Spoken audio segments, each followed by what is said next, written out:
What's going on, guys? We're back here with another video. I wanted to go ahead and break down everything that goes into really flipping a house. So everything from A to Z, from start to finish, about what goes into flipping a house, at least how I do it. So before we get into that, if you could go ahead and give this video a like, give it a thumbs up, subscribe to my channel, and let's get into it.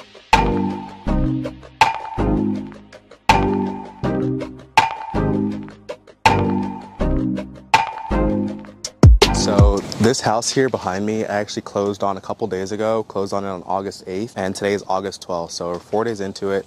We haven't got work started yet, just kind of got all the contractors and everything lined up, which normally it's something I try to do ahead of time, but I had a little bit of trouble getting access to the property, so we barely got that stuff kind of lined up. But today's day one where the contractors are going to be starting on it. And now the first thing that I like to do when I buy a new project is create a full scope of work. So I'm going to go through the entire house, everything from inside and out, everything with the electrical, with the HVAC, with the plumbing, all that stuff that we plan to do to the house, and create like a list of everything that we're going to be doing to it. This helps me to kind of stay accountable.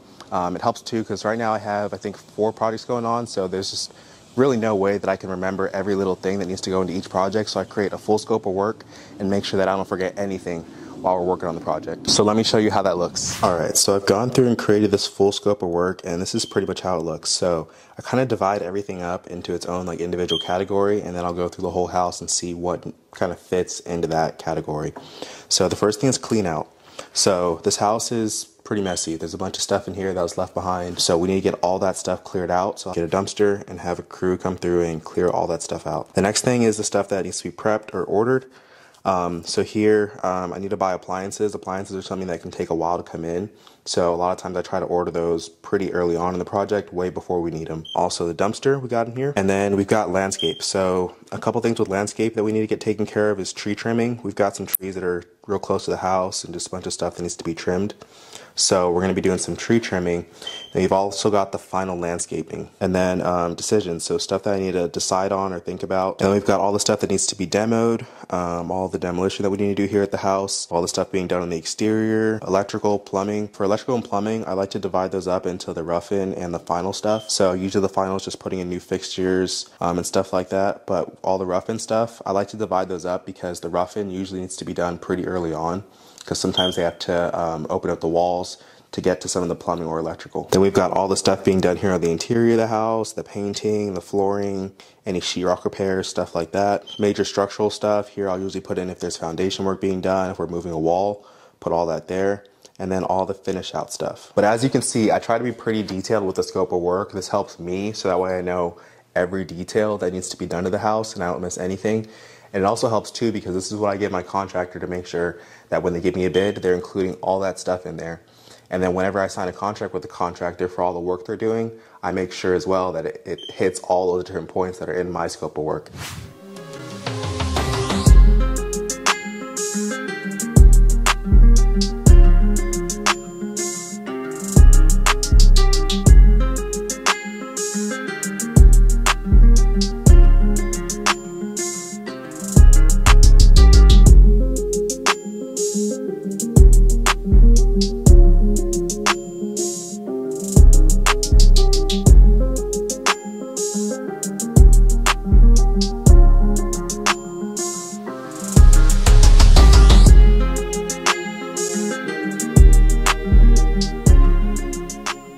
Alrighty guys, so today is actually the end of the second week here on this project.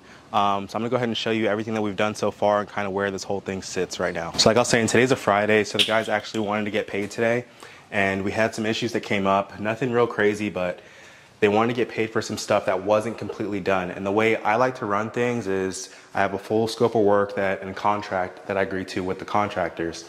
So I think for this house, it's like $2,600 or something like that is the line item amount I have for them doing the interior paint.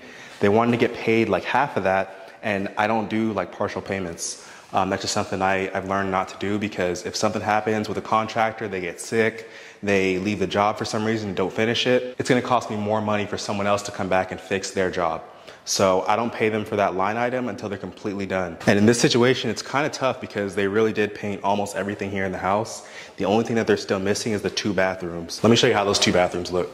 So this is one of the bathrooms here. They just haven't gotten around to it yet.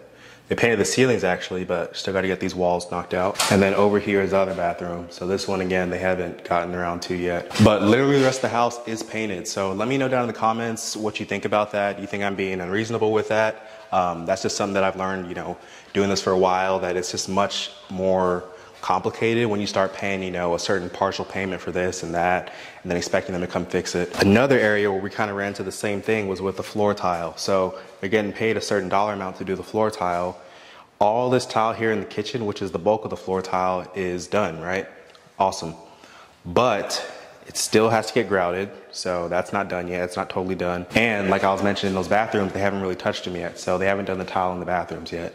So that's something where I'm not gonna pay them a partial payment, because if something happens, if they get sick and can't show up for, you know, a month or weeks, whatever it is, or if they just, you know, get another job and go somewhere else, which has happened to me in the past, it's gonna cost me more money to get someone to come in here and finish their job. So you wanna make sure you're doing that when you're flipping houses, that you're just making sure you stay ahead of the contractor, and you gotta stick to that contract too. Sometimes money gets a little bit tight with contractors, and I feel for them, but it just doesn't make good business sense for them to get paid for stuff that hasn't been completed yet.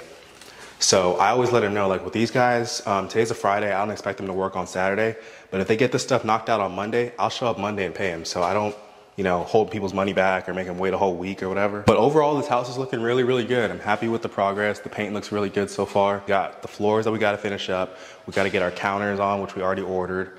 And they got to do a few more touch-ups kind of on the cabinets to get those finished up. We've got most of our stuff already done on the exterior. So I'm thinking within the next like week and a half or so, we're going to be all done with this place, ready to go on the market. So that's pretty much all here for today. Like I mentioned, I'm out here twice a week, usually on Tuesdays and Fridays. I'll come out to a job site, kind of check on things, check on the contractors, how stuff's going. And that's something that I think is really important, to make sure that, you know, things are getting done right, the quality's good, and really just to make sure that kind of guys are staying on the scope of work and getting things done correctly. So you're gonna wanna keep watching so you can see everything we're doing from A to Z to get this place flipped. All right guys, we are here. We've got the final product kind of finished up here. Everything is done. So I wanna show you guys how this place turned out, what it looks like now, and also go over some things that you should probably do and look out for when you're flipping a house as well. So starting off here, we're actually gonna go to the computer and we're gonna go through the scope of work that we have here, because that's really what this whole entire renovation project revolves around. That's where everything is kind of kept track of right in there. The scope of work is really what I use to keep track of everything that goes on with the renovation. I recommend writing all this stuff down somewhere. Ideally, I use Google Docs. It's super easy to edit, keep track of there, so you're not carrying around papers and stuff. This is what I look at as I'm kind of going through the project, and as I'm going through it, for things that we've done, I go ahead and highlight them in green. For things that we're kind of working on but it's not completed yet, I'll highlight them in yellow. And then for things that we end up not doing, we highlight them in red. So this is really how I keep track of everything that goes into the renovation, just to make sure that we're not missing anything at all.